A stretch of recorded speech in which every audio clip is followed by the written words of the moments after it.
श्रीगणेशाय नमः। श्रीसरस्वत्यै नमः। श्रीवेदव्यासाय नमः। श्रीमन् महर्षि वेदव्यास प्रणीत श्री महाभारत द्वितीय खंड। ओम श्री परमात्मने नमः।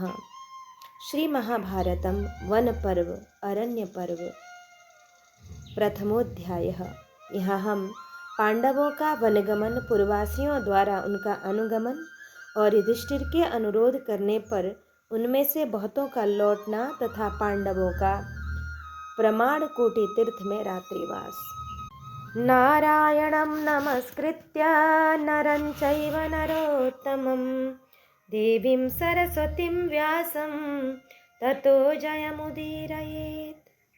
अंतर्यामी नारायण स्वरूप भगवान श्री कृष्ण, उनके नित्य सखा नरस्वरूप नरश्रेष्ठ अर्जुन, उनकी लीला प्रकट करने वाली भगवती सरस्वती और उन लीलाओं का संकलन करने वाले महर्षि वेद व्यास को नमस्कार करके जय महाभारत का पाठ करना चाहिए। जन्मेजय ने पूछा कि एवं द्युतजिता पार्थः कोपिताश्च दुरात्मभिः धार्तराष्ट्रैः सह मार्तैर्निकृत्य द्विजसत्तमः श्रावितः परशवाच सृष्टिद्भिर्वैरमुत्तमं किमकुर्वत कौरव्य मम पूर्वपितामहः।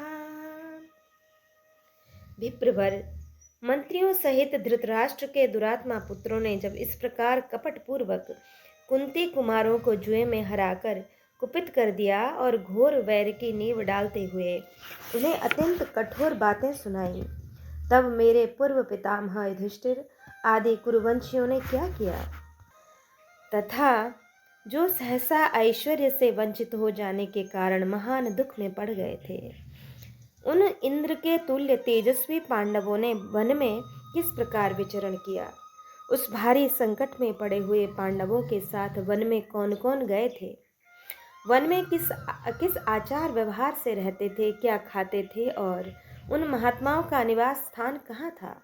महामुने, ब्राह्मण श्रेष्ठ शत्रुओं का संहार करने वाले उन शूरवीर महारथियों के 12 वर्ष वन में किस प्रकार बीते। तपोधन, संसार की समस्त सुंदरियों में श्रेष्ठ पतिव्रता एवं सदा सत्य बोलने वाली वह महाभागा राजकुमारी द्रौपदी, जो दुख भोगने के योग्य कदापि नहीं थी, वनवास के समय भयंकर कष्ट को कैसे सह सकी, यह सब मुझे विस्तार पूर्वक बतलाइए। ब्राह्मण, मैं आपके द्वारा कहे हुए महान पराक्रम और तेज से संपन्न पांडवों के चरित्र को सुनना चाहता हूँ। इसके लिए मेरे मन में अत्यंत कौतूहल हो रहा है।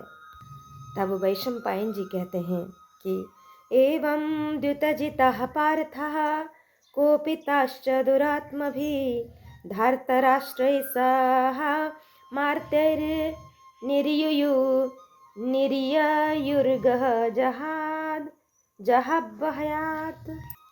कि राजन, इस प्रकार मंत्रियों सहित दुरात्मा धृतराष्ट्र पुत्रों द्वारा जुए में पराजित करके क्रुद्ध किए हुए कुंती कुमार हस्तिनापुर से बाहर निकले और वर्धमानपुर की दिशा में स्थित नगर द्वार से निकलकर शस्त्रधारी पांडवों ने द्रौपदी के साथ उत्तराभिमुख होकर यात्रा प्रारंभ कर दी। इंद्रसेन आदि 14 से अधिक सेवक सारी स्त्रियों को शीघ्रगामी रथों पर बिठाकर उनके पीछे पीछे चले।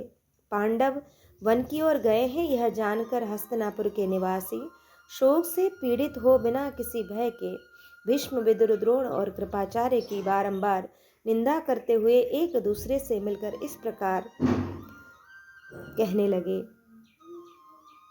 पूर्ववासी बोले, अहो, हमारा यह समस्त कुल, हम तथा हमारे घर द्वार अब सुरक्षित नहीं है, क्योंकि यहाँ पापात्मा दुर्योधन का सुबल पुत्र शकुनी से पालित हो कर्ण और दुशासन की सम्मति से इस राज्य का शासन करना चाहता है। जहाँ पापियों की ही सहायता से यह पापाचारी राज्य करना चाहता है, वहाँ हम लोगों के कुल, आचार, धर्म और अर्थ भी नहीं रह सकते, फिर सुख तो रह ही कैसे सकता है। दुर्योधन गुरुजनों से द्वेष रखने वाला है। उसने सदाचार और पांडवों जैसे सुहृदों को त्याग दिया है। वह अर्थ लोलुप, अभिमानी, नीच और स्वभावतः निष्ठुर है। जहाँ दुर्योधन राजा है वहाँ की यह सारी पृथ्वी नहीं के बराबर है। अतः यह ठीक होगा कि हम सब लोग वहीं चलें जहाँ पांडव जा रहे हैं। पांडवगण दयालु, महात्मा, जितेंद्रिय, शत्रु विजयी, लज्जाशील, यशस्वी, धर्मात्मा तथा सदाचार परायण है। वैशंपायन जी कहते हैं, ऐसा कहकर वे पूर्ववासी पांडवों के पास गए और उन कुंती कुमारों तथा माद्री पुत्रों से मिलकर वे सब के सब हाथ जोड़कर इस प्रकार बोले कि पांडवों, आप लोगों का कल्याण हो। हम आपके वियोग से बहुत दुखी हैं। आप लोग हमें छोड़कर कहाँ जा रहे हैं? आप जहाँ जाएंगे वहीं हम भी आपके साथ चलेंगे। निर्दयी शत्रुओं ने आपको अधर्म पूर्वक जुए में हराया है। यह सुनकर हम सब लोग अत्यंत उद्विग्न हो उठे हैं। आप लोग हमारा त्याग न करें, क्योंकि हम आपके सेवक हैं, प्रेमी हैं, सुहृद हैं और सदा आपके प्रिय एवं हित में संलग्न रहने वाले हैं। आपके बिना इस दुष्ट राजा के राज्य में रहकर हम नष्ट होना नहीं चाहते। नरश्रेष्ठ पांडवों, शुभ और अशुभ आश्रय में रहने पर भी वहाँ का संसर्ग मनुष्य में जैसे गुण दोष की दृष्टि करता है, उनका हम वर्णन करते हैं, सुनिए। जैसे फूलों के संसर्ग में रहने पर उनकी सुगंध वस्त्र, जल, तिल और भूमि को भी सुवासित कर देती है, उसी प्रकार संसर्ग जनित गुण भी अपना प्रभाव डालते हैं। मूढ़ मनुष्यों से मिलना जुलना मोहजाल की उत्पत्ति का कारण होता है। इसी प्रकार साधु महात्माओं का संग प्रतिदिन धर्म की प्राप्ति कराने वाला होता है। इसलिए विद्वानों, वृद्ध पुरुषों तथा उत्तम स्वभाव वाले शांति परायण तपस्वी सत्पुरुषों का संग करना चाहिए। जिन पुरुषों के विद्या, जाति और कर्म ये तीनों उज्जवल हों, उनका सेवन करना चाहिए, क्योंकि उन महापुरुषों के साथ बैठना शास्त्रों के स्वाध्याय से भी बढ़कर है। हम लोग अग्निहोत्र आदि शुभ कर्मों का अनुष्ठान नहीं करते, तो भी पुण्यात्मा साधु पुरुषों के समुदाय में रहने से हमें पुण्य की ही प्राप्ति होगी। इस प्रकार पापी जनों के सेवन से हम पाप के ही भागी होंगे। दुष्ट मनुष्यों के दर्शन, स्पर्श, उनके साथ वार्तालाप अथवा उठने बैठने से धार्मिक आचारों की हानि होती है। इसलिए वैसे मनुष्यों को कभी सिद्धि नहीं प्राप्त होती। नीच पुरुषों का साथ करने से मनुष्य की बुद्धि नष्ट होती है। मध्यम श्रेणी के मनुष्यों का साथ करने से मध्यम होती है और उत्तम पुरुषों का संग करने से उत्तरोत्तर श्रेष्ठ होती है। उत्तम, प्रसिद्ध एवं विशेषतः धर्मिष्ठ मनुष्यों से मनुष्य ने लोक में धर्म, अर्थ और काम की उत्पत्ति के हेतुभूत जो वेदोक्त गुण साधन बताए हैं, वे ही लोकाचार में प्रकट होते हैं, लोगों द्वारा काम में लाए जाते हैं और शिष्ट पुरुष उन्हीं का आदर भी करते हैं। ये सभी सद्गुण पृथक पृथक और एक साथ आप लोगों में विद्यमान हैं। अतः हम लोग कल्याण की इच्छा से आप जैसे गुणवान पुरुषों के बीच में रहना चाहते हैं। युधिष्ठिर ने कहा कि धन्या वयम यदस्माकं स्नेह कारुण्य यंत्रितः असतोपि गुणा नाहुर ब्राह्मण प्रमुखः प्रजा। हम लोग धन्य हैं,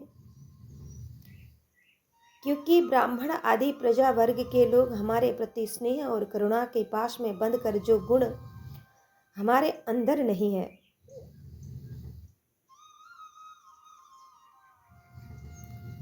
उन गुणों को भी हमें बतला रहे हैं। भाइयों सहित मैं आप सब लोगों से कुछ निवेदन करता हूँ। आप लोग हम पर स्नेह और कृपा करके उसके पालन से मुख न मोड़ें। आप लोगों को मालूम होना चाहिए कि हमारे पितामह भीष्म, राजा धृतराष्ट्र, विदुर जी, मेरी माता तथा प्राय अन्य सगे संबंधी भी हस्तिनापुर में ही हैं। वे सब लोग आप लोगों के साथ ही शोक और संताप से व्याकुल हैं। अतः आप लोग हमारे हित की इच्छा रखकर उन सब का यत्न पूर्वक पालन करें। अच्छा, अब लौट जाइए, आप लोग बहुत दूर चले आए हैं। मैं अपनी शपथ दिलाकर अनुरोध करता हूँ कि आप लोग मेरे साथ न चलें। मेरे स्वजन आपके पास धरोहर के रूप में हैं। उनके प्रति आप लोगों के हृदय में स्नेह भाव रहना चाहिए। मेरे हृदय में स्थित सब कार्यों में यही कार्य सबसे उत्तम है। आपके द्वारा इसके किए जाने पर मुझे महान संतोष प्राप्त होगा और इसी से मेरा सत्कार भी हो जाएगा। वैशंपायन जी कहते हैं, जन्मेजय, धर्मराज के द्वारा इस प्रकार विनयपूर्वक अनुरोध किए जाने पर उन समस्त प्रजाओं ने हाँ महाराज ऐसा कहकर एक ही साथ आर्तनाद किया और कुंती पुत्र युधिष्ठिर के गुणों का स्मरण करके प्रजा वर्ग के लोग दुख से पीड़ित और अत्यंत आतुर हो गए। उनकी पांडवों के साथ जाने की इच्छा पूर्ण नहीं हो सकी। वे केवल उनसे मिलकर लौट आए। पुरीवासियों के लौट जाने पर पांडवगण रथों पर बैठकर गंगा जी के किनारे प्रमाण कोटि नामक महान वट के समीप आए। संध्या होते होते उस वट के निकट पहुंचकर शूरवीर पांडवों ने पवित्र जल का स्पर्श, आचमन और संध्या वंदन आदि करके वह रात वहीं व्यतीत की। दुख से पीड़ित हुए वे पांचों पांडु कुमार उस रात में केवल जल पीकर ही रह गए। कुछ ब्राह्मण लोग भी इन पांडवों के साथ स्नेहवश वहां तक चले आए थे। उनमें से कुछ साग्नि अग्निहोत्री थे, कुछ निराग्नि। उन्होंने अपने शिष्यों तथा भाई बंधुओं को भी साथ ले लिया था। वेदों का स्वाध्याय करने वाले उन ब्राह्मणों से घिरे हुए राजा युधिष्ठिर की बड़ी शोभा हो रही थी। संध्याकालीन नैसर्गिक शोभा से रमणीय तथा राक्षस पिशाचादि से संचरण का समय होने से अत्यंत भयंकर प्रतीत होने वाले उस मुहूर्त में अग्नि प्रज्वलित करके वेद मंत्रों के घोषपूर्वक अग्निहोत्र करने के बाद उन ब्राह्मणों में परस्पर संवाद होने लगा। हंस के समान मधुर स्वर में बोलने वाले उन श्रेष्ठ ब्राह्मणों ने कुरुकुल रत्न राजा युधिष्ठिर को आश्वासन देते हुए सारी रात उनका मनोरंजन किया। द्वितीयोध्याय। यहाँ धन के दोष, अतिथि सत्कार की महत्ता तथा कल्याण के उपायों के विषय में धर्मराज युधिष्ठिर से ब्राह्मणों तथा शौनक जी की बातचीत। वैशंपायन जी कहते हैं कि प्रभातायां तु सर्वायां तेषामक्लिष्ट कर्मणात् वनं ययासतां विप्रास् तस्थुर्भिक्षा भुजो क्रतः। कि राजन, जब रात बीती और प्रभात काल उदय हुआ तथा अनायास ही महान पराक्रम करने वाले पांडव वन की ओर जाने के लिए उद्यत हुए, उस समय भिक्षान्न भोगी ब्राह्मण साथ चलने के लिए उनके सामने खड़े हो गए। तब कुंती पुत्र युधिष्ठिर ने उनसे कहा, ब्राह्मणों, हमारा राज्य लक्ष्मी और सर्वस्व जुए में हरण कर लिया गया है। हम फल मूल तथा अन्न के आहार पर रहने का निश्चय करके दुखी होकर वन में जा रहे हैं। वन में बहुत से दोष हैं। वहाँ सर्प, बिच्छू आदि असंख्य भयंकर जंतु हैं। मैं समझता हूँ वहाँ आप लोगों को अवश्य ही महान कष्ट का सामना करना पड़ेगा। ब्राह्मणों को दिया हुआ क्लेश तो देवताओं का भी विनाश कर सकता है, फिर मेरी तो बात ही क्या है। अतः ब्राह्मणों, आप लोग यहाँ से अपने अभिष्ट स्थान को लौट जाएं। तब ब्राह्मणों ने कहा, राजन, आपकी जो गति होगी उसे भुगतने के लिए हम उद्यत हैं और हम आपके भक्त तथा उत्तम धर्म पर दृष्टि रखने वाले हैं, इसलिए आपको हमारा परित्याग नहीं करना चाहिए। देवता भी अपने भक्तों पर, विशेषतः सदाचार परायण ब्राह्मणों पर तो अवश्य ही दया करते हैं। युधिष्ठिर बोले, विप्रगण, मेरे मन में भी ब्राह्मणों के प्रति उत्तम भक्ति है, किंतु यह सब प्रकार के सहायक साधनों का अभाव ही मुझे दुखमग्न सा किए देता है। जो फल, मूल एवं शहद आदि आहार जुटाकर ला सकते थे, वे ही ये मेरे भाई शोक जनित दुख से मोहित हो रहे हैं। द्रौपदी के अपमान तथा राज्य के अपहरण के कारण ये दुख से पीड़ित हो रहे हैं। अतः मैं इन्हें आहार जुटाने का आदेश देकर अधिक क्लेश में नहीं डालना चाहता। ब्राह्मण बोले, पृथ्वीनाथ, आपके हृदय में हमारे पालन पोषण की चिंता नहीं होनी चाहिए। हम स्वयं भी अपने लिए अन्न आदि की व्यवस्था करके आपके साथ चलेंगे। हम आपके अविष्ट चिंतन और जप के द्वारा आपका कल्याण करेंगे तथा आपको सुंदर सुंदर कथाएं सुनाकर आपके साथ ही प्रसन्नता पूर्वक वन में विचरेंगे। युधिष्ठिर ने कहा, महात्माओं, आपका कहना ठीक है, इसमें संदेह नहीं कि मैं सदा ब्राह्मणों के साथ रहने में ही प्रसन्नता का अनुभव करता हूँ, किंतु इस समय धन आदि से हीन होने के कारण मैं देख रहा हूँ कि मेरे लिए यह अपकीर्ति की सी बात है। आप सब लोग स्वयं ही आहार जुटाकर भोजन करें। यह मैं कैसे देख सकूंगा?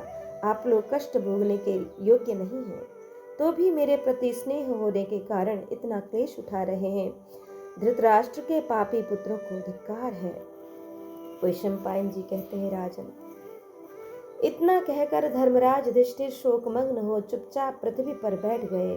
उस समय अध्यात्म विषय में रत तथा परमात्मा चिंतन में तत्पर विद्वान ब्राह्मण शौनक ने, जो कर्मयोग और सांख्य योग दोनों ही निष्ठाओं के विचार में प्रवीण थे, राजा से इस प्रकार कहा कि शोक के सहस्त्रों और भय के सैकड़ों स्थान हैं। वे मूढ़ मनुष्य पर प्रतिदिन अपना प्रभाव डालते हैं, परंतु ज्ञानी पुरुष पर वे प्रभाव नहीं डाल सकते। अनेक दोषों से युक्त ज्ञान विरुद्ध एवं कल्याण नाशक कर्मों में आप जैसे ज्ञानवान पुरुष नहीं फंसते हैं। राजन, योग के 8 अंग यम, नियम, आसन, प्राणायाम, प्रत्याहार, धारण, ध्यान और समाधि से संपन्न समस्त अमंगलों का नाश करने वाली तथा श्रुतियों और स्मृतियों के स्वाध्याय से भलीभांति दृढ़ की हुई जो उत्तम बुद्धि कही गई है, वह आप में स्थित है। अर्थ संकट, दुस्तर दुख तथा स्वजनों पर आई हुई विपत्तियों में आप जैसे ज्ञानी शारीरिक और मानसिक दुखों से पीड़ित नहीं होते। पूर्व काल में महात्मा राजा जनक ने अंतःकरण को स्थिर करने वाले कुछ श्लोकों का गान किया था। मैं उन श्लोकों का वर्णन करता हूँ, आप सुनिए। सारा जगत मानसिक और शारीरिक दुखों से पीड़ित है। उन दोनों प्रकार के दुखों की शांति का यह उपाय संपेक्ष और विस्तार से सुनिए। रोग, अप्रिय घटनाओं की प्राप्ति, अधिक परिश्रम तथा प्रिय वस्तुओं का वियोग, इन 4 कारणों से शारीरिक दुख प्राप्त होते हैं। समय पर इन चारों कारणों का प्रतिकार करना एवं कभी भी उसका चिंतन न करना, ये 2 क्रियायोग दुख निवारक उपाय हैं। इन्हीं से आदि व्याधि की शांति होती है। अतः बुद्धिमान तथा विद्वान पुरुष प्रिय वचन बोलकर तथा हितकर भोगों की प्राप्ति कराकर पहले मनुष्य के मानसिक दुखों का ही निवारण किया करते हैं, क्योंकि मन में दुख होने पर शरीर भी संतप्त होने लगता है। ठीक वैसे ही जैसे तपाया हुआ लोहे का गोला डाल देने पर घड़े में रखा हुआ शीतल जल भी गर्म हो जाता है। इसलिए जल से अग्नि को शांत करने की भांति ज्ञान के द्वारा मानसिक दुख को शांत करना चाहिए। मन का दुख मिट जाने पर मनुष्य के शरीर का दुख भी दूर हो जाता है। मन के दुख का मूल कारण क्या है, इसका पता लगने पर स्नेह संसार में आसक्ति स्नेह की ही उपलब्धि होती है। इसी स्नेह के कारण ही जीव कहीं आसक्त होता और दुख पाता है। दुख का मूल कारण है आसक्ति। आसक्ति से ही भय होता है। शोक, हर्ष तथा क्लेश, इन सब की प्राप्ति भी आसक्ति के कारण ही होती है। आसक्ति से ही विषय में भाव और अनुराग होते हैं। ये दोनों ही अमंगलकारी हैं। इनमें भी पहला अर्थात विषयों के प्रति भाव महान अनर्थकारक माना गया है। जैसे खोखले में लगी हुई आग संपूर्ण वृक्ष को जड़ मूल सहित जलाकर भस्म कर देती है, उसी प्रकार विषयों के प्रति थोड़ी सी भी आसक्ति धर्म और अर्थ दोनों का नाश कर देती है। विषयों के प्राप्त न होने पर जो उनका त्याग करता है वह त्यागी नहीं है, अपितु जो विषयों के प्राप्त होने पर भी उनमें दोष देखकर उनका परित्याग करता है, वस्तुतः वही त्यागी है। वही वैराग्य को प्राप्त होता है। उसके मन में किसी के प्रति द्वेष भाव न होने के कारण वह निर्वैर तथा बंधन मुक्त होता है। इसलिए मित्रों तथा धनराशि को पाकर उनके प्रति स्नेह और आसक्ति न करे। अपने शरीर से उत्पन्न हुई आसक्ति को ज्ञान से निवृत्त करे। जो ज्ञानी योग युक्त शास्त्रज्ञ तथा मन को वश में रखने वाले हैं, उन पर आसक्ति का प्रभाव उसी प्रकार नहीं पड़ता जैसे कमल के पत्ते पर जल नहीं ठहरता। राग के वशीभूत हुए पुरुष को काम अपनी ओर आकृष्ट कर लेता है, फिर उसके मन में काम भोग की इच्छा जाग उठती है। तत्पश्चात दृढ़ तृष्णा बढ़ने लगती है। तृष्णा सबसे बढ़कर पापिष्ट, पाप में प्रवृत्त करने वाली तथा नित्य उद्वेग करने वाली बतलाई गई। उसके द्वारा प्रायः अधर्म ही होता है। वह अत्यंत भयंकर पाप बंधन में डालने वाली है। खोटी बुद्धि वाले मनुष्यों के लिए जिसे त्यागना अत्यंत कठिन है, जो शरीर के जरा से जीर्ण हो जाने पर भी स्वयं जीर्ण नहीं होती तथा जिसे प्राणनाशक रोग बताया गया है, उस तृष्णा को जो त्याग देता है उसी को सुख मिलता है। यह तृष्णा यद्यपि मनुष्य के शरीर के भीतर रहती है तो भी इसका कहीं आदि अंत नहीं है। लोहे के पिंड की आग के समान यह तृष्णा प्राणियों का विनाश कर देती है। जैसे काष्ठ अपने से ही उत्पन्न हुई आग से जलकर भस्म हो जाता है, उसी प्रकार जिसका मन वश में नहीं है वह मनुष्य अपने शरीर के साथ उत्पन्न हुए लोभ के द्वारा स्वयं नष्ट हो जाता है। धनवान मनुष्यों को राजा, जल, अग्नि, चोर तथा स्वजनों से भी सदा उसी प्रकार भय बना रहता है जैसे सब प्राणियों को मृत्यु से। जैसे मांस के टुकड़े को आकाश में पक्षी पृथ्वी पर हिंस्र जंतु तथा जल में मछलियां खा जाती हैं, उसी प्रकार धनवान पुरुष को सब लोग सर्वत्र नोचते रहते हैं। कितने ही मनुष्यों के लिए अर्थ ही अनर्थ का कारण बन जाता है, क्योंकि अर्थ द्वारा सिद्ध होने वाले श्रेय सांसारिक भोग में आसक्त मनुष्य वास्तविक कल्याण को नहीं प्राप्त होता। इसलिए धन प्राप्ति के सभी उपाय मन में मोह बढ़ाने वाले हैं। कृपणता, घमंड, अभिमान, भय और उद्वेग, इन्हें विद्वानों ने देहधारियों के लिए धन जनित दुख माना। धन के उपार्जन, संरक्षण तथा व्यय में मनुष्य महान दुख सहन करते हैं और धन के ही कारण एक दूसरे को मार डालते हैं। धन को त्यागने में भी महान दुख होता है और यदि उसकी रक्षा की जाए तो वह शत्रु का सा काम करता है। धन के लोभ से मनुष्य धन के रक्षक की हत्या कर डालते हैं। धन की प्राप्ति भी दुख से ही होती है, इसलिए उसका चिंतन न करो, क्योंकि धन की चिंता करना अपना नाश करना है। मूर्ख मनुष्य सदा असंतुष्ट रहते हैं और विद्वान पुरुष संतुष्ट। धन की प्यास कभी बुझती नहीं है, अतः संतोष ही परम सुख है। इसलिए ज्ञानी जन संतोष को ही सबसे उत्तम समझते हैं। यौवन रूप जीवन, रत्नों का संग्रह, ऐश्वर्य तथा प्रियजनों का एकत्र निवास, ये सभी अनित्य हैं, अतः विद्वान पुरुष उनकी अभिलाषा न करे। इसलिए धन संग्रह का त्याग करे और उसके त्याग से जो क्लेश हो उसे धैर्य पूर्वक सह ले। जिनके पास धन का संग्रह है ऐसा कोई भी मनुष्य उपद्रव रहित नहीं देखा जाता। अतः धर्मात्मा पुरुष उसकी धन की प्रशंसा करते हैं जो दैवेच्छा से न्याय पूर्वक स्वतः प्राप्त हो गया हो। जो धर्म करने के लिए धनोपार्जन की इच्छा करता है उसका धन की इच्छा न करना ही अच्छा है। कीचड़ में लगाकर धोने की अपेक्षा मनुष्य के लिए उसका स्पर्श न करना ही श्रेष्ठ है। युधिष्ठिर, इस प्रकार आपके लिए किसी भी वस्तु की अभिलाषा करनी उचित नहीं है। यदि आपको धर्म से ही प्रयोजन हो तो धन की इच्छा का सर्वथा त्याग कर दें। युधिष्ठिर ने कहा, ब्राह्मण, मैं जो धन चाहता हूँ वह इसलिए नहीं कि मुझे धन संबंधी भोगों की इच्छा है। मैं तो ब्राह्मणों के भरण पोषण के लिए ही धन की इच्छा रखता हूँ, लोभ वश नहीं। विप्रवर, गृहस्थ आश्रम में रहने वाला मेरे जैसा पुरुष अपने अनुयायियों का भरण पोषण भी न करे, यह कैसे उचित हो सकता है। गृहस्थ के भोजन में देवता, पितर, मनुष्य एवं समस्त प्राणियों का हिस्सा देखा जाता है। गृहस्थ का यह धर्म है कि वह अपने हाथ से भोजन न बनाने वाले सन्यासी आदि को अवश्य पका पकाया अन्न दे दे। आसन के लिए तृण पुष्प, बैठने के लिए स्थान, जल और चौथी मधुर वाणी। सत्पुरुषों के घर में इन 4 वस्तुओं का अभाव कभी नहीं होता। रोग आदि से पीड़ित मनुष्य को सोने के लिए शैया, थके मांदे हुए को बैठने के लिए आसन, प्यासे को पानी और भूखे को भोजन तो देना ही चाहिए।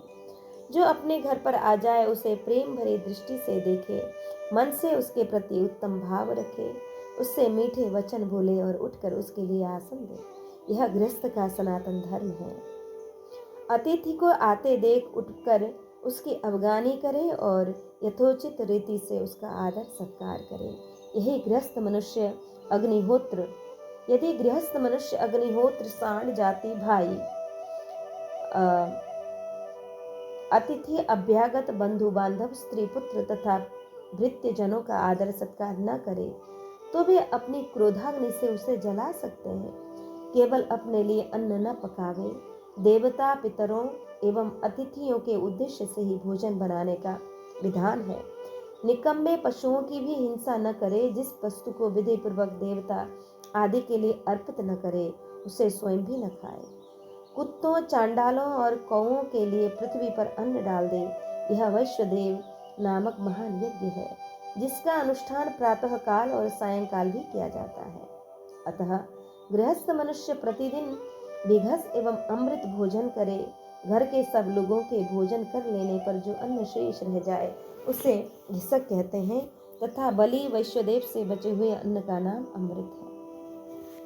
अतिथि को नेत्र दे, उसे प्रेम भरी दृष्टि से देखे, मन दे, मन से हित चिंतन करे तथा मधुर वाणी प्रदान करे, सत्य प्रिय हित की बात करे। जब वह जाने लगे तब कुछ दूर तक उसके पीछे पीछे जाए और जब तक वह घर पर रहे तब तक उसके पास बैठे, उसकी सेवा में लगा रहे। यह 5 प्रकार की दक्षिणाओं से युक्त अतिथि यज्ञ है। जो गृहस्थ अपरिचित, थके मादे पथिक को प्रसन्नता पूर्वक भोजन देता है उसे महान पुण्य फल की प्राप्ति होती है। ब्राह्मण, जो गृहस्थ इस वृत्ति से रहता है उसके लिए उत्तम धर्म की प्राप्ति बताई गई है, अथवा इस विषय में आपकी क्या सम्मति है। शौनक जी ने कहा, अहो, बहुत दुख की बात है। इस जगत में विपरीत बातें ही दिखाई देती हैं। साधु पुरुष जिस कर्म से लज्जित होते हैं, दुष्ट मनुष्य को उसी से प्रसन्नता होती है। अज्ञानी मनुष्य अपनी जनेंद्रिय तथा उदर की तृप्ति के लिए मोह एवं राग के वशीभूत हो विषयों का अनुसरण करता हुआ नाना प्रकार की विषय सामग्री को यज्ञावशेष मानकर उसका संग्रह करता है।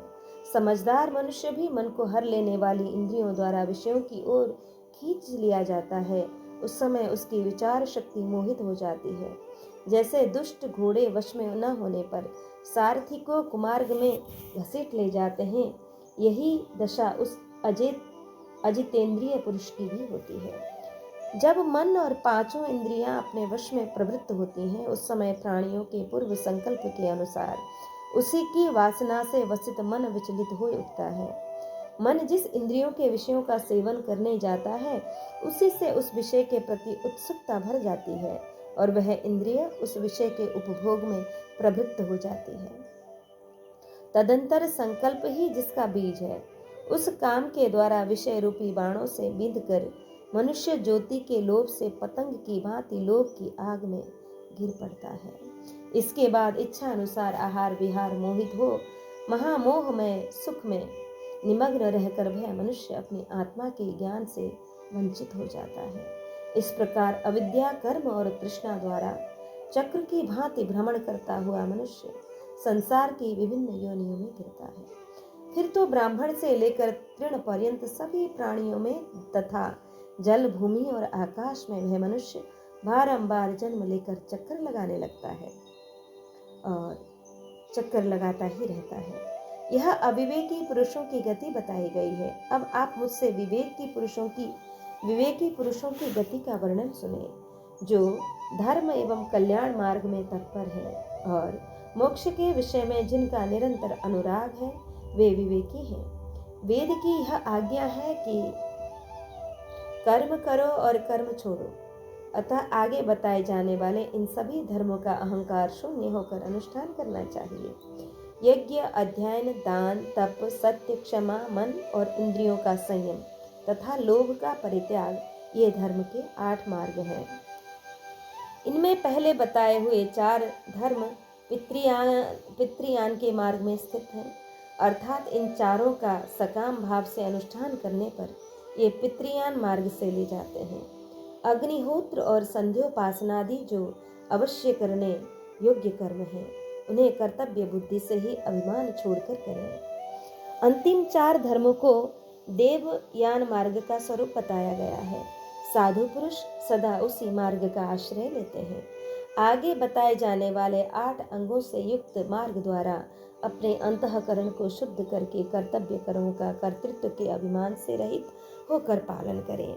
पूर्णतः संकल्पों का एक ध्येय में लगा देने से, इंद्रियों को भली प्रकार वश में कर लेने से, अहिंसादि व्रतों का अच्छी प्रकार पालन करने से, भली प्रकार गुरु की सेवा करने से, यथा योग्य योग साधन पयोग्य आहार करने से, वेदादि का भली प्रकार अध्ययन करने से, कर्मों को भली प्रकार भगवत समर्पण करने से और चित्त का भली प्रकार निरोध करने से मनुष्य परम कल्याण को प्राप्त होता है। संसार को जीतने की इच्छा वाले मनुष्य, बुद्धिमान पुरुष इसी प्रकार राग द्वेष से मुक्त होकर कर्म करते हैं। इन्हीं नियमों के पालन से देवता लोग ऐश्वर्य को प्राप्त हुए हैं। रुद्र, साध्य, आदित्य, वसु तथा दोनों अश्विनी कुमार योग जनित ऐश्वर्य से युक्त होकर इन प्रजाजनों का धारण पोषण करते हैं। कुंती नंदन, इसी प्रकार आप भी मन और इंद्रियों को भलीभांति वश में करके तपस्या द्वारा सिद्धि तथा योग जनित ऐश्वर्य प्राप्त करने की चेष्टा कीजिए। यज्ञ, युद्धादि कर्मों से प्राप्त होने वाली सिद्धि पितृ मातृमयी परलोक और इहलोक में भी लाभ पहुंचाने वाली है। और यज्ञ युद्धादि कर्मों से प्राप्त होने वाली सिद्धि मातृमयी परलोक और इहलोक में भी लाभ पहुंचाने वाली है, जो आपको प्राप्त हो चुकी है। अब तपस्या द्वारा वह योग सिद्धि प्राप्त करने का प्रयत्न कीजिए, जिससे ब्राह्मणों का भरण पोषण हो सके। सिद्ध पुरुष जो वस्तु चाहते हैं उसे अपने तप के प्रभाव से प्राप्त कर लेते हैं। अतः आप तपस्या का आश्रय लेकर अपने मनोरथ की पूर्ति कीजिए। वैशंपायन जी कहते हैं, यहाँ युधिष्ठिर के द्वारा अन्न के लिए भगवान सूर्य की उपासना और उनसे अक्षय पात्र की प्राप्ति। शौनके नैव मुक्तस्तु कुंती पुत्र युधिष्ठिरः पुरोहिता पुमागम्य भ्रातृमध्ये ब्रवीदिदम्। जन्मेजय, शौनक के ऐसा कहने पर कुंती नंदन युधिष्ठिर अपने पुरोहित के पास आकर भाइयों के बीच में इस प्रकार बोले, विप्रवर, ये वेदों के पारंगत विद्वान ब्राह्मण मेरे साथ वन में चल रहे हैं, परंतु मैं इनका पालन पोषण करने में असमर्थ हूँ। यह सोचकर मुझे बड़ा दुख हो रहा है। भगवान, मैं इन सब का त्याग नहीं कर सकता, परंतु इस समय मुझ में इन्हें अन्न देने की शक्ति नहीं है। ऐसी अवस्था में मुझे क्या करना चाहिए, यह कृपा करके बतलाइए।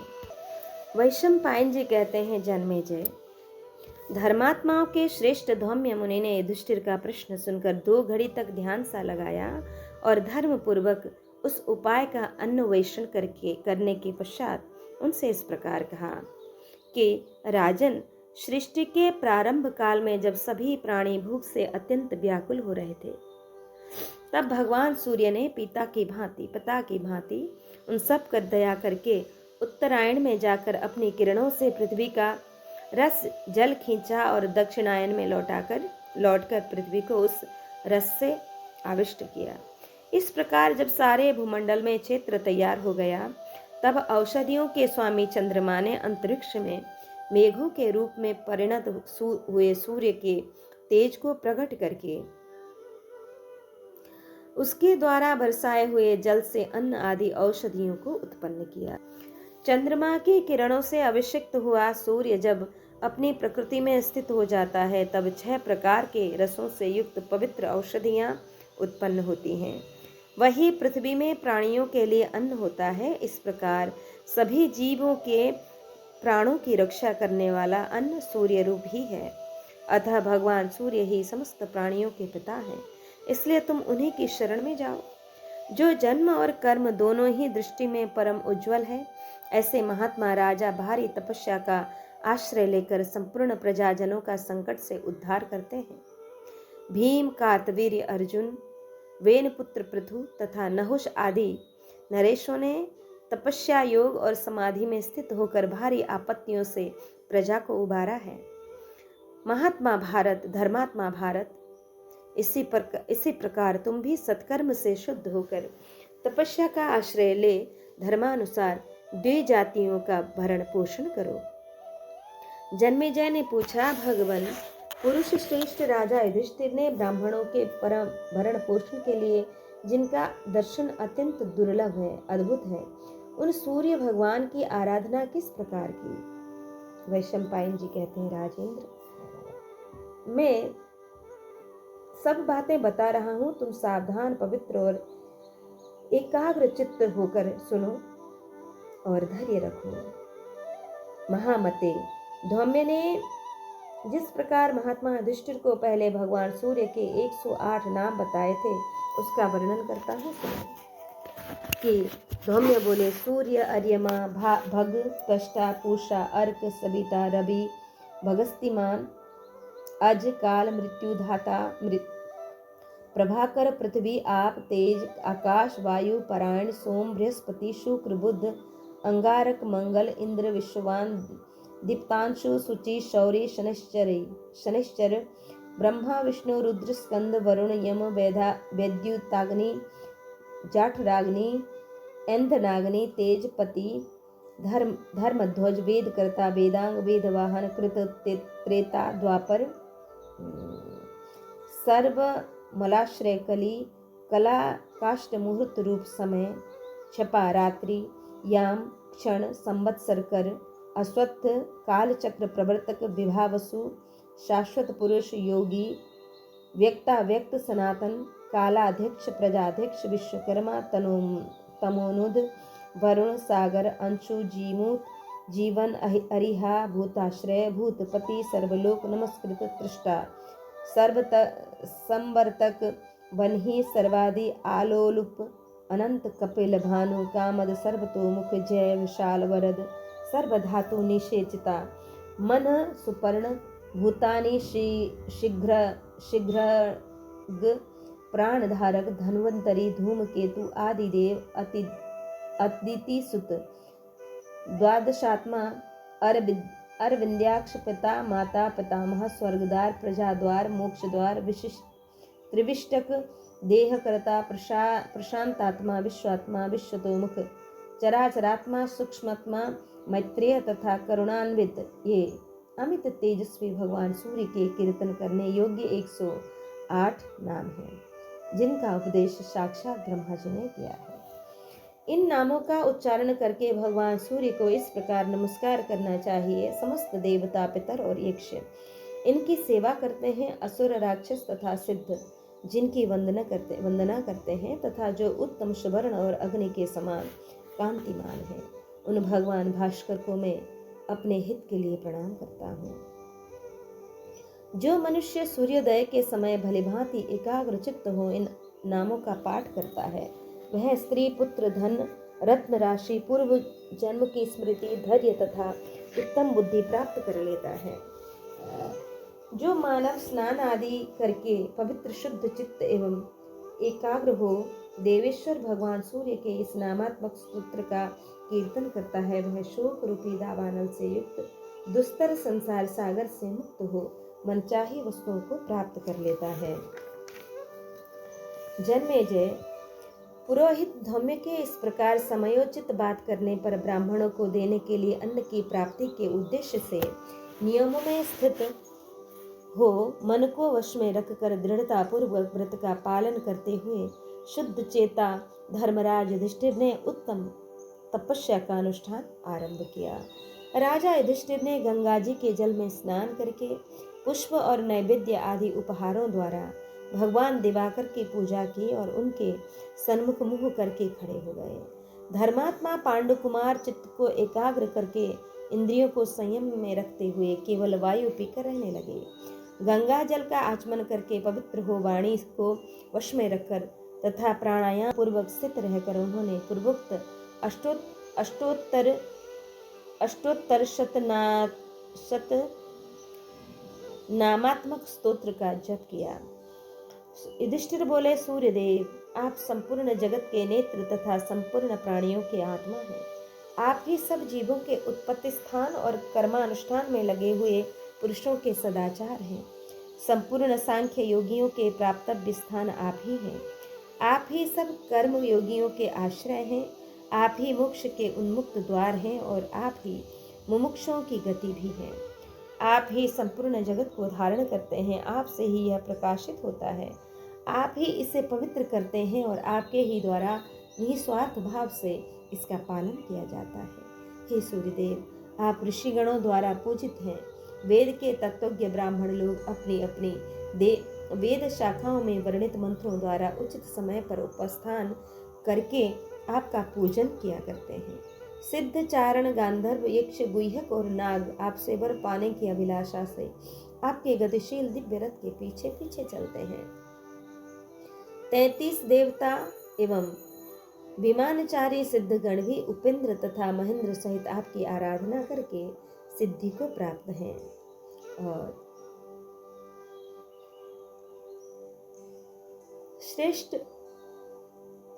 श्रेष्ठ विद्याधर गण दिव्य मंदार कुसुमों की मालाओं से आपकी पूजा करके सफल मनोरथ हो तुरंत आपके समीप पहुंच जाते हैं।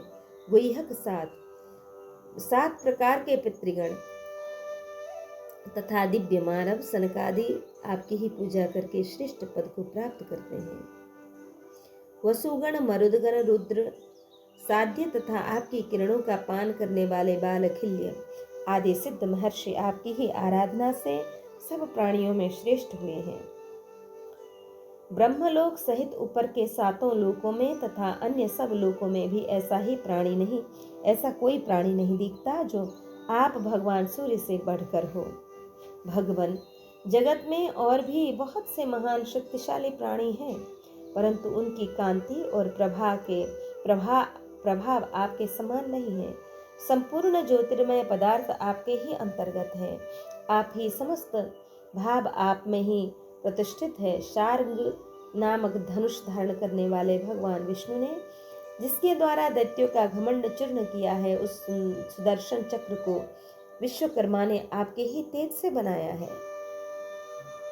आप ग्रीष्म ऋतु में अपनी किरणों के समस्त देहधारियों के तेज और संपूर्ण औषधियों के रस का सार खींचकर पुनः वर्षा काल में उसे वर्षा देते हैं। वर्षा ऋतु में आपकी कुछ किरणें तपती हैं, कुछ जलती हैं, कुछ मेघ बनकर गरजती हैं, बिजली बनकर चमकती हैं तथा वर्षा भी करती हैं। शीतकाल की वायु से पीड़ित जगत को अग्नि, कंबल और वस्त्र भी उतना ही सुख नहीं देता जितना आपकी किरणें देती हैं। आप अपनी किरणों द्वारा 13 दीपों से युक्त संपूर्ण पृथ्वी को प्रकाशित करते हैं और अकेले ही तीनों लोकों के हित के लिए तत्पर हैं। यदि आपका उदय न हो तो यह जगत अंधा हो जाए और मनुष्य पुरुष धर्म, अर्थ, काम एवं काम संबंधी कर्मों में प्रवृत्त न हो। गर्भाधान या अग्नि की स्थापना, पशुओं को बांधना, इष्ट पूजा, मंत्र यज्ञानुष्ठान और तप आदि समस्त क्रियाएं आपकी ही कृपा से ब्राह्मण, क्षत्रिय और वैश्य गणों द्वारा संपन्न की जाती है। ब्रह्मा जी का जो 1 सहस्त्र योमों का दिन बताया गया, कालमान से जानने वाले विद्वानों ने उसका आदि और अंत आपको ही बताया है। मनु और मनुपुत्रों के जगत ब्रह्मलोक की प्राप्ति करने वाले अमानव पुरुष के समस्त मनवंतरों के तथा ईश्वरीय के ईश्वर आप ही हैं। प्रलय काल आने पर आपके ही क्रोध से प्रकट हुई संवर्तक नामक अग्नि तीनों लोकों को भस्म करके फिर आप में स्थित हो जाती है। आपकी ही किरणों से उत्पन्न हुए रंग बिरंगे ऐरावत आदि अमोघ और बिजलियां संपूर्ण भूतों का संहार करती हैं। फिर आप ही अपने को 12 स्वरूपों में विभक्त करके 12 सूर्य के रूप में उदित हो अपने किरणों द्वारा त्रिलोकी का संहार करते हुए एकारणव के समस्त जल को सोख लेते हैं। आपको ही इंद्र कहते हैं, आप ही रुद्र, आप ही विष्णु और आप ही प्रजापति हैं। अग्नि, सूक्ष्म मन, प्रभु तथा सनातन ब्रह्म भी आप ही हैं। आप ही हंस, शुद्ध स्वरूप सविता, जगत की उत्पत्ति करने वाले भानु, अंशुमानी, किरण समूह से सुशोभित, वृषा कपि, धर्म रक्षक, विश्ववान, सर्वव्यापी, मिहिर, जल की दृष्टि करने वाला, पूषा, पोषक, मित्र, सबके सुहृद, धर्म और धारण करने वाला, सहस्त्र रश्मि, हजारों किरणों वाला, आदित्य स्वामी, मार्तंड, अर्क, अर्चनीय, रवि, सूर्य और उत्पादक कर्ता, दिवाकर, दिन को प्रकट करने वाले, संतप्ति, 7 गुणों वाले, धमाकेशी, ज्योतिषी, ज्योतिर्मय किरणों वाले, विरोचन, देदीप्यमान, आशुगामी, शीघ्रगामी, तमोग्न, अंधकार नाशक तथा हरिताश, हरे रंग के गुणों वाले कहे जाते हैं। जो सप्तमी तथा षष्ठी को खेद और अहंकार से रहित हो भक्ति भाव से आपकी पूजा करता है, उस मनुष्य को लक्ष्मी प्राप्त होती है। भगवान जो कुछ अनन्य चित्त से आपके प्रति आपकी अर्चना और वंदना करते हैं, उन पर कभी आपत्ति नहीं करते। वे मानसिक चिंताओं तथा रोगों से भी ग्रस्त नहीं होते। जो प्रेम पूर्वक आपके प्रति भक्ति रखते हैं, वे समस्त रोगों तथा संपूर्ण पापों से रहित हो चिरंजीवी एवं सुखी होते हैं। अन्न पते में श्रद्धा पूर्वक सबका आतिथ्य करने की इच्छा से अन्न प्राप्त करना चाहता हूँ। आप मुझे अन्न देने की कृपा करें। आपके चरणों के निकट रहने वाले जो माठर, अरुण तथा दंड आदि अनुचर गण हैं, वे विद्युत के प्रवर्तक हैं। मैं उन सब की वंदना करता हूँ। क्षुभा के साथ जो मैत्री देवी तथा गौरी, पद्मा आदि अन्य भूत माताएं हैं, उन सबको मैं नमस्कार करता हूँ और सभी मुझ शरणागत की रक्षा करें। वैशंपायन जी कहते हैं, महाराज, जब युधिष्ठिर ने लोक भावन मनुष्य भास्कर इसका इस प्रकार स्तवन किया,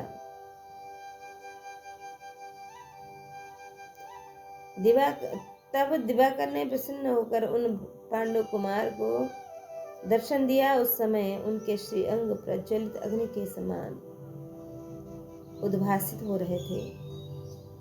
भगवान सूर्य बोले, धर्मराज, तुम जो कुछ चाहते हो वह सब तुम्हें प्राप्त होगा। मैं 12 वर्षों तक तुम्हें अन्न प्रदान करूंगा। राजन, यह मेरी दी हुई तांबे की बटलोई लो। सुब्रत, तुम्हारे रसोई घर में इस पात्र द्वारा फल मूल भोजन करने के योग्य अन्य पदार्थ तथा साग आदि जो 4 प्रकार की भोजन सामग्री तैयार होगी, वह तब तक अक्षय बनी रहेगी जब तक द्रौपदी स्वयं भोजन न करके परोसती रहेगी। आज से 14वें वर्ष में तुम अपना राज्य पुनः प्राप्त कर लोगे। वैशंपायन जी कहते हैं, भगवान राजन, इतना कहकर भगवान सूर्य वहीं अंतर्ध्यान हो गए। जो कोई अन्य पुरुष भी मन को संयम में रखकर चित्त वृत्तियों को एकाग्र करके इस स्तोत्र का पाठ करेगा, वह यदि कोई अत्यंत दुर्लभ वर भी मांगे तो भगवान सूर्य उसकी उस मनोवांछित वस्तु को दे सकते हैं। जो प्रतिदिन इस स्तोत्र को धारण करता अथवा बार बार सुनता है, वह यदि पुत्रार्थी हो तो पुत्र प्राप्त कर लेता है, धन चाहता हो तो धन पाता है, विद्या की अभिलाषा रखता हो तो उसे विद्या प्राप्त होती है, और पत्नी की इच्छा रखने वाले पुरुष को पत्नी सुलभ होती है। स्त्री हो या पुरुष, यदि दोनों संध्याओं के समय इस स्तोत्र का पाठ करता है तो आपत्ति में पड़कर भी उससे मुक्त हो जाता है। बंधन में पड़ा हुआ मनुष्य बंधन से मुक्त हो जाता है। और यह स्तुति सबसे पहले ब्रह्मा जी ने महात्मा इंद्र को दी। इंद्र से नारद जी ने, और नारद जी से धौम्य ने इसे प्राप्त किया। धौम्य से इसका उपदेश पाकर राजा युधिष्ठिर ने अपनी सब कामनाएं प्राप्त कर ली। जो इसका अनुष्ठान करता है वह सदा संग्राम में विजयी होता है, बहुत धन पाता है, सब पापों से मुक्त होता और अंत में सूर्य लोक को जाता है।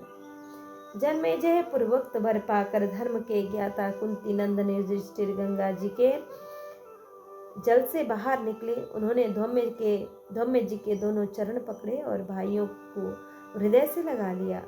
द्रौपदी ने उन्हें प्रणाम किया और वे उनसे प्रेम पूर्वक मिले।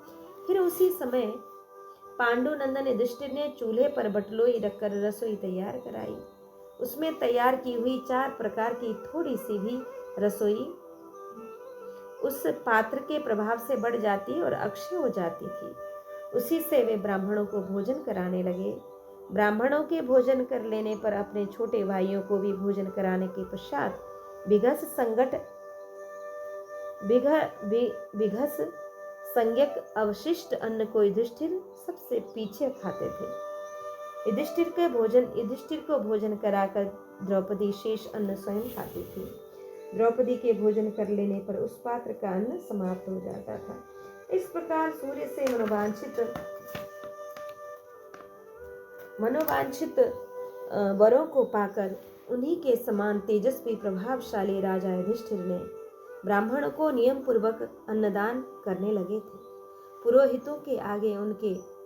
पुरोहितों को आगे करके उत्तम तिथि, नक्षत्र तथा सर्व पर्वों पर विधि और मंत्र के प्रमाण के अनुसार उनके यज्ञ संबंधी कार्य होने लगे।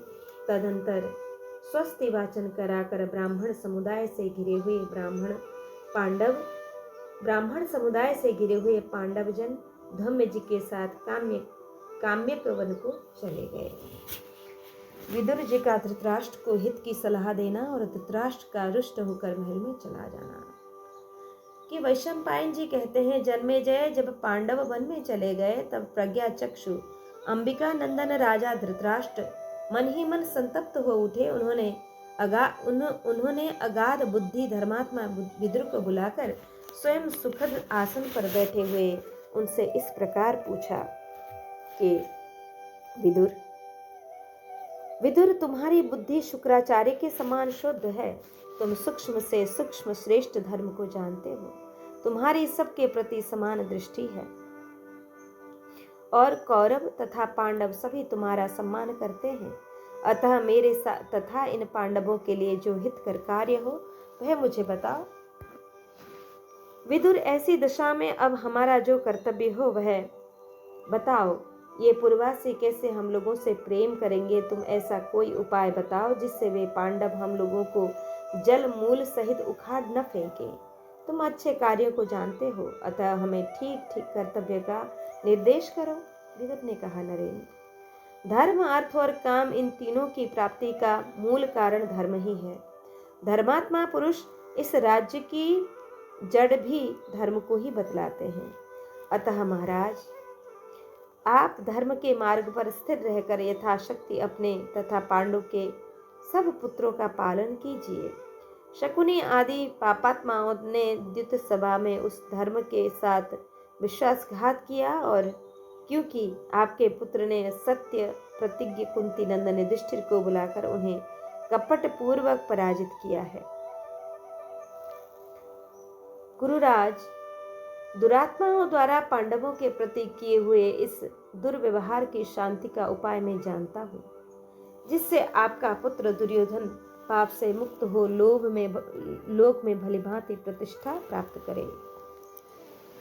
आपने पांडवों को जो राज्य दिया था वह सब उन्हें मिल जाना चाहिए। राजा के लिए सबसे बड़ा धर्म है कि वह अपने धन से संतुष्ट रहे, दूसरे के धन पर लोभ दृष्टि न रखे। ऐसा कर लेने पर आपके यश का नाश नहीं होगा, भाइयों में फूट नहीं होगी और आपको धर्म की भी प्राप्ति होगी। इसके लिए सबसे प्रमुख कार्य यह है कि पांडवों को संतुष्ट करने की और शकुनी का तिरस्कार करिए।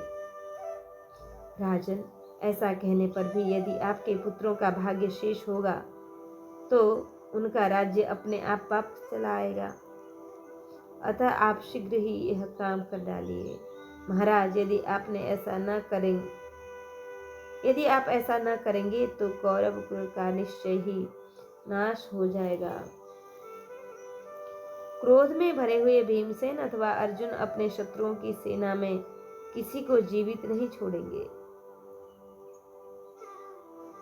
अस्त्र विद्याओं में निपुण सब्यसाची अर्जुन जिनके योद्धा हैं, संपूर्ण लोकों का सारभूत गांडीव जिनका धनुष है तथा अपने बाहुबल से सुशोभित हो लेने पर क्रोध में भरे हुए भीमसेन अथवा अर्जुन अपने शत्रुओं की सेना में किसी को जीवित नहीं छोड़ेंगे। अस्त्र विद्या में निपुण सब्यसाची अर्जुन जिनके योद्धा हैं, संपूर्ण लोकों का सारभूत गांडीव जिनका धनुष है तथा अपने बाहुबल से सुशोभित होने वाले भीमसेन जिनकी ओर से युद्ध करने वाले हैं, उन पांडवों के लिए संसार में ऐसी कौन सी वस्तु है जो प्राप्त न हो सके। आपके पुत्र दुर्योधन के जन्म लेते ही मुझे उस समय जो हित की बात जान पड़ी वह मैंने पहले ही बता दी थी। मैंने साफ कह दिया था कि आपका यह पुत्र समस्त कुल का अहित करने वाला है, अतः इसको आप त्याग दीजिए। परंतु आपने मेरी उत्तम और सात्विक सलाह के अनुसार कार्य नहीं किया। राजन, इस समय भी मैंने जो यह आपके हित की बात बताई है, यदि उसे आप नहीं करेंगे तो आपको बहुत पश्चाताप करना पड़ेगा। यदि आपका पुत्र दुर्योधन प्रसन्नतापूर्वक पांडवों के साथ एक राज्य बनाने की बात मान ले तो आपको पश्चाताप नहीं होगा, प्रसन्नता ही होगी। यदि दुर्योधन आपकी बात न माने तो समस्त कुल को सुख पहुंचाने के लिए आप अपने उस पुत्र पर नियंत्रण कीजिए। इस प्रकार अहित कारक दुर्योधन को काबू में करके आप पांडु पुत्र युधिष्ठिर को राज्य पर अभिषिक्त कर दीजिए, क्योंकि वे अजात शत्रु हैं, उनका किसी से राग या द्वेष नहीं है। राजन, वे ही इस पृथ्वी का धर्म पूर्वक पालन करेंगे। महाराज, यदि ऐसा हुआ तो भूमंडल के समस्त राजा वैश्यों की भांति उपहार ले हम कौरवों की सेवा में शीघ्र उपस्थित हो जाएंगे। राजेश्वर दुर्योधन, शकुनी तथा सूत पुत्र कर्ण प्रेम पूर्वक पांडवों को अपनावे। दुशासन भरी सभा में भीमसेन तथा द्रौपदी से क्षमा मांगे और आप युधिष्ठिर को भलीभांति सांत्वना दे सम्मान पूर्वक इस राज्य पर बिठा दीजिए। गुरुराज, आपने हित की बात पूछी है तो मैं इसके सिवा और क्या बताऊं। यह सब कर लेने पर आप कृतकृत्य हो जाएंगे। धृतराष्ट्र ने कहा, विदुर, तुमने यहाँ सभा में पांडवों के तथा मेरे विषय में जो बात कही है वह पांडवों के लिए तो हितकर है, पर मेरे पुत्रों के लिए अहितकर है। अतः यह सब मेरा मन स्वीकार नहीं करता है। इस समय तुम जो कुछ कह रहे हो उससे यह भलीभांति निश्चय होता है कि तुम पांडवों के पक्ष में पांडवों के हित के लिए ही यहाँ आए थे। तुम्हारे आज के ही व्यवहार से मैं समझ गया कि तुम मेरे हितैषी नहीं हो। पांडवों के लिए अपने पुत्रों को कैसे त्याग दूं? इसमें संदेह नहीं कि पांडव भी मेरे ही पुत्र हैं, पर दुर्योधन साक्षात मेरे शरीर से उत्पन्न हुआ है। समानता की ओर दृष्टि रखते हुए भी कौन किसको ऐसी बातें कहेगा कि तुम दूसरे के हित के लिए अपने शरीर का त्याग कर दो। विदुर, मैं तुम्हारा अधिक सम्मान करता हूँ, किंतु तुम मुझे सब कुटिलतापूर्ण सलाह दे रहे हो। अब तुम्हारी जैसी इच्छा हो, चले जाओ या रहो, तुमसे मेरा कोई प्रयोजन नहीं है। कुलटा स्त्री को कितनी ही सांत्वना दी जाए वह स्वामी को त्याग ही देती है। वैशंपायन जी कहते हैं, जन्मेजय, ऐसा कहकर राजा धृतराष्ट्र सहसा उठकर महल के भीतर चले गए। तब विदुर ने यह कहकर कि अब इस कुल का नाश अवश्यम भावी है। जहाँ पांडव थे वहाँ चले गए। इस प्रकार श्री महाभारत वन पर्व के अंतर्गत अरण्य पर्व में विदुर वाक्य प्रत्याख्यान विषयक यह चौथा अध्याय यहाँ पूर्ण हुआ। आज का पारायण श्री ठाकुर जी के चरण कमलों में समर्पित करते हुए यहाँ विश्राम लेते हैं। जय जय श्री राधे श्याम।